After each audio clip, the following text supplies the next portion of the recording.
स्वामी सुनो हमारी विनती, मैं करूं तुम्हारी विनती, मेरे अवगुण मत करो गिनती, मैं तन मन अपना हनती। हमारी विनती परमात्मा के कानों तक नहीं पहुंच रही है, शायद इसीलिए हमारे क्रोध खत्म नहीं हो रहे हैं, और शायद इसीलिए हमारी मैं मेरी भी कम नहीं हो रही है। जैसा अहंकार कल था वैसा ही आज है। तो भाई हमारी विनती, हमारी प्रार्थना परमात्मा के कानों तक नहीं पहुंच रही है। भाई सुमिरन तो हम सुबह करते ही हैं, सुबह उठ जाते हैं, नाम का तसल्ली से सुमिरन करते हैं। ये और बात है कि सुमिरन करते समय हमारा ध्यान बहिर्मुखी रहता है, पर नाम का सुमिरन तो करते ही हैं, भजन नहीं करते लेकिन सुमिरन करते हैं। उसके बाद भी ना ये आसक्ति कम हो रही है, ना ये क्रोध कम हो रहा है, और ना ही अहंकार जा रहा है। तो फिर विचार करते हैं और क्या किया जाए। तुमने सुना है कि भाई सेवा करो, सेवा करने से मन निमाना होता है। तो एतवार को सत्संग सुनने जाते हैं, तो सोचा चलो सेवा करेंगे वहां चल के। सत्संग शुरू होने से पहले 4 घंटे सत्संग घर पहुंच गए, वहां सेवा की, बिछाई की सेवा मिली, पंडाल में बिछाई की सेवा मिली, बिछाई की।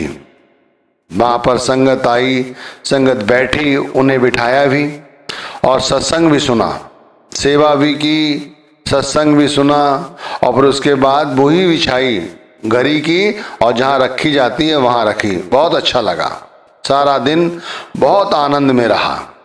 लेकिन भाई शाम जब भजन करने बैठे तो भजन नहीं बना। कोई बात नहीं, मन में आया कि कल सुबह पहले सुमिरन करेंगे फिर भजन में बैठेंगे। सुबह सुमिरन में बैठे, थोड़ी देर मन लगा, उसके बाद मन फिर बहिर्मुखी हो गया, फिर बहिर्मुखी हो गया। कोई बात नहीं, अभ्यास करेंगे भाई। थोड़ी देर भजन भी किया, लेकिन भजन भी कुछ खास नहीं रहा। घर के काम करने के बाद जब बाहर निकले, थोड़ी देर में ही भूल गए कि हमने क्या प्रण किया था, और फिर वैसे के वैसे ही हो गए।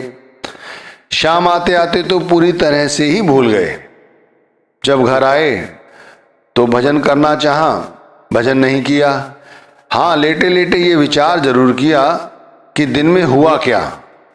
तो दिन में एक दफा भी गुरु की याद नहीं की, नाम की याद एक बार नहीं आई, और क्रोध, लोभ और विषयों की आसक्ति भाई रत्ती भर कम नहीं हुई। यानी कि जैसे कल थे वैसे ही आज। चलो विचार किया, कल फिर सुबह सुमिरन करेंगे फिर भजन करेंगे। भाई फिर कल सुमिरन किया, फिर भजन किया। सुमिरन कैसा रहा? जैसा कल था वैसा आज ही रहा। भाई कहते हैं कि इतवार तक आते आते जैसे पहले थे फिर वैसे के वैसे ही हो गए, लेकिन सेवा नहीं छोड़ी। फिर सत्संग शुरू होने से पहले 4 साढ़े 4 घंटे पहले फिर पहुंच गए, सेवा करने लगे, सेवा करने लगे। इस बार भी वही सेवा मिली, सेवा की। फिर वहां से आए, सारा दिन प्रसन्न रहे, और फिर जैसे के तैसे अगले दिन से फिर वैसे के वैसे ही हो गए। अब ये जो दिनचर्या है ये ठीक वैसी ही हो गई जैसे हमारी पहले थी। नामदान तो हमें पहले ही मिला हुआ था, तो सुमिरन करते थे, थोड़ी देर सुमिरन करते थे या तो सो जाते थे। भजन करना चाहा तो थोड़ा सा कर लिया, वरना नहीं किया। यानी जैसे हमारे पहले दिनचर्या थी और अब सेवादार भी हो गए, तब ऐसी सेवादार बनने के बाद भी दिनचर्या हो गई। ना मन पहले निमाना हुआ सुमिरन करते हुए, भजन करते हुए, ना सेवा करते हुए भी अब मन निमाना हुआ। हमारे साथ बिल्कुल ऐसा ही होता है भाई। यदि मन निमाना होता तो जब सुबह सुमिरन करने लगते ना तभी हमारा मन निमाना हो जाता। लेकिन ऐसा क्यों होता है?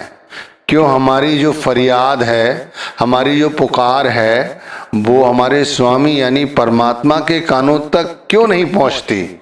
इसीलिए कहते हैं स्वामी सुनो हमारी विनती, मैं करूं तुम्हारी विनती, मेरे अवगुण मत करो गिनती, मैं तन मन अपना हनती।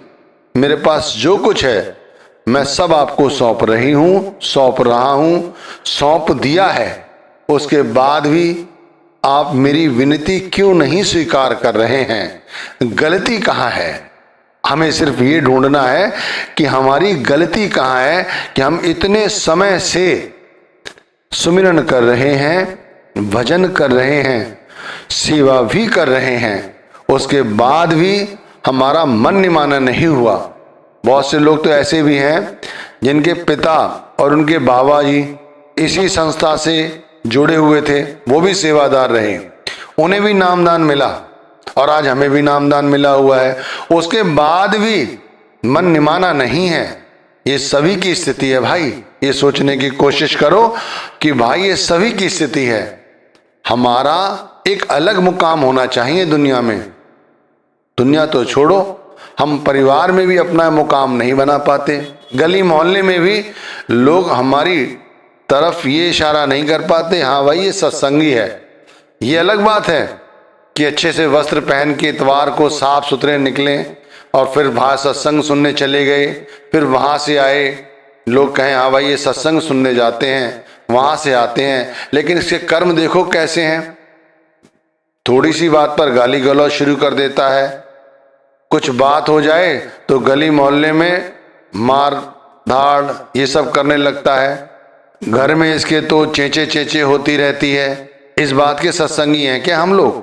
तो ये जो कुछ हो रहा है ये सब बंधन है, ये बंधन है। जब तक ये बंधन नहीं टूटेगा तब तक हमें समझ नहीं आएगा। संसार में ऐसा कोई व्यक्ति नहीं है जिसमें अवगुण ना हो, और उसके बाद भी लोगों को नाम दान मिलने के बाद देखो वो किस तरह से साधु हो गए, कैसे उनका हृदय एकदम परिवर्तित हो गया।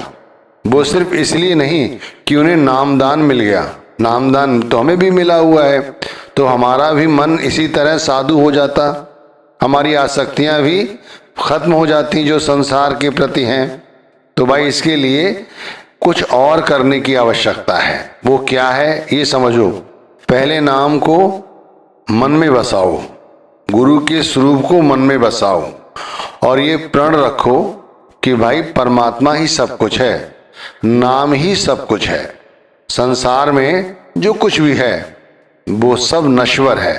देखो उस परमात्मा की जो लीला है वो बड़ी अजब है। यहाँ हर व्यक्ति परमात्मा की जो असली लीला है वो नहीं देख पाता।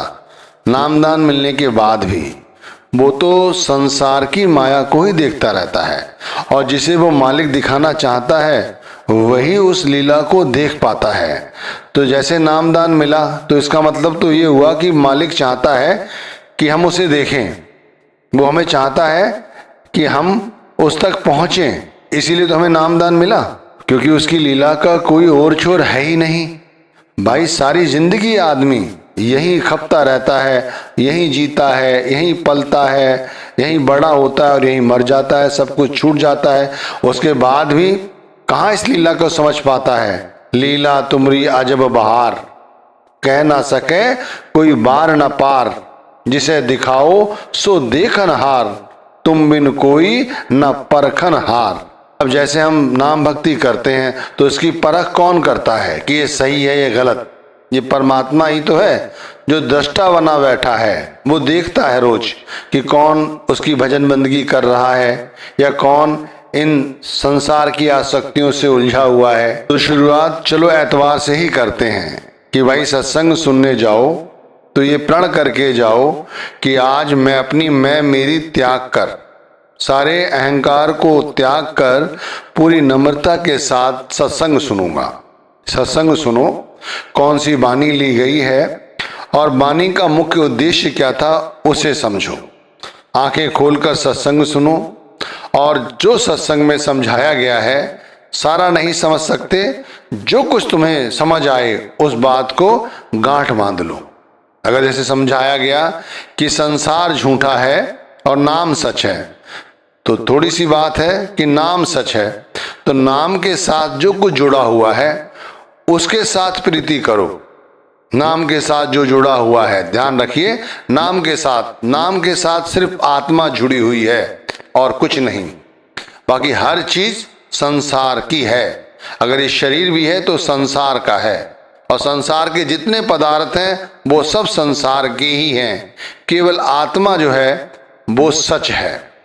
सच के साथ जुड़ना है, नाम के साथ जुड़ना है, तो सिर्फ नाम के प्रति ही विश्वास रखें, ऐसा विचार बनाएं। और घर परिवार में आए तब भी लोगों के साथ ये नहीं कि दूरी बनाएं, उनको झिड़कें कि मैं सत्संग सुन के आया हूं और मैंने ऐसा प्रण कर लिया है। ऐसा कोई बोझ डालने की जरूरत नहीं है अपने दिमाग पर। हमें अभ्यास करना है। जैसे ही घर आते हैं, खाना खाते हैं, माना खाने में कुछ ऊंच नीच है तो एकदम से क्रोध आएगा, तो उसे समझना है कि भाई नहीं, ऐसा नहीं करना है। हमें किसी से विरोध नहीं पालना है, किसी को उल्टा नहीं कहना है, क्योंकि हमने जो कुछ भी किया अब वो संसार का हुआ तो जो सच है नाम, हम उससे दूर हो जाएंगे। इसलिए रास्ता क्या है, उसे सही कर लो। नमक कम है तो नमक ले लो, अगर कुछ और करना चाहते हो तो करवा लो या उठ के कर लो।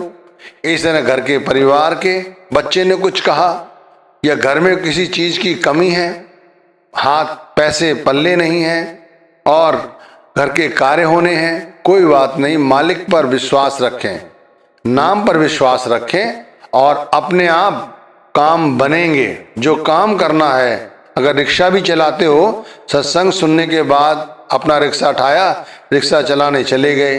ये नहीं कि आज हमें ये पता चल गया है तो हमारा काम और ज्यादा होगा। अरे नहीं भाई, इससे कोई फर्क नहीं पड़ता, काम ज्यादा होगा या काम कम होगा। आप नाम पर विश्वास रखिए। ये जरूर है कि काम रुकेगा नहीं, ध्यान रखिए, बस आसक्ति नहीं रखनी है। फिर इसी तरह सारा दिन जीवन जीना है। ध्यान रखिए, इतनी जल्दी अभ्यास नहीं बनेगा, इसे तो बहुत दिनों तक करना होगा। लेकिन ये जरूर है, अगर अभ्यास करोगे तो उसका फल भी दिखाई देगा। अब कैसा, जैसे सुबह जब सिमरन करने बैठेंगे तो सिमरन करते समय ध्यान बहिर्मुखी होगा। तो ध्यान बहिर्मुखी होगा किन चीजों के प्रति? इन्हीं सांसारिक बंधनों के प्रति ना, संसार के जीवों के प्रति, संसार की माया के प्रति। अब हमने तो अपने आप को जोड़ा हुआ है शब्द के साथ, तो शब्द का ख्याल करो, नाम का ख्याल करो, तो ऑटोमेटिक इतनी सेवा करने के बाद भी जो मन निमाना नहीं हुआ वो निमाना होगा। भाई सेवा तो सोने पे सुहागा है। जो लोग सुमिरन भजन करते हैं और शांत चित्त होकर करते हैं, वो सेवा करें तो फिर उनके लिए ये सोने पे सुहागा हो जाता है।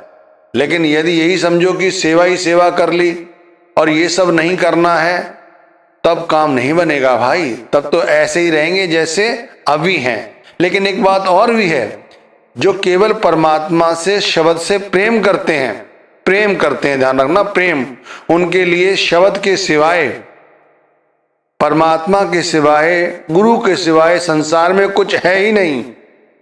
उनके लिए ये सिमरन भजन कुछ नहीं है, उनके लिए सेवा कुछ नहीं है। वो तो जो कर लें वो कम है। ध्यान रखिए, उनके लिए तो सब कुछ सही है। प्रेम बहुत बड़ी चीज है।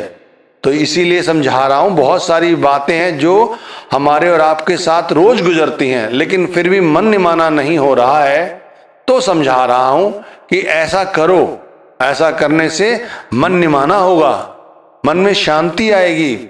सुमिरन करने बैठोगे ना तो ऐसा अनुभव होगा, अभी हमारा ख्याल सहस्त्रदल कमल पर नहीं टिकता। आप एक बार नाम के साथ जुड़ो, जैसे ही नाम का सुमिरन करने बैठोगे, अभी ख्याल नहीं टिक रहा है, लेकिन जैसे ही सुमिरन करने बैठोगे, गुरु का स्वरूप अपने आप ध्यान में आ जाता है। अपने आप उनकी चेतन आंखें ऐसा लगती हमें प्यार से देख रही हैं। आप साकार भक्ति करने लग गए हैं। ध्यान रखना, ये निराकार की भक्ति नहीं है। अगर हम शब्द का ध्यान करें और शब्द हमने देखा नहीं, तो हमारे लिए भक्ति कठिन हो जाती है। गुरु का स्वरूप ध्यान में लाए या अपने आप आ गया और गुरु के स्वरूप का ध्यान करते हुए हम नाम जप रहे हैं, तो ये हमारे लिए साकार भक्ति हो गई। और ये भक्ति सहज है, गुरु भक्ति सहज है। इससे प्रेम बढ़ता है, गुरु के प्रति विश्वास बढ़ता है। ख्याल नीचे नहीं आता, ख्याल ऊपर चढ़ता है। फिर वहां से ख्याल जब ऊपर चढ़ता है, तब हमें क्या अनुभव होता है?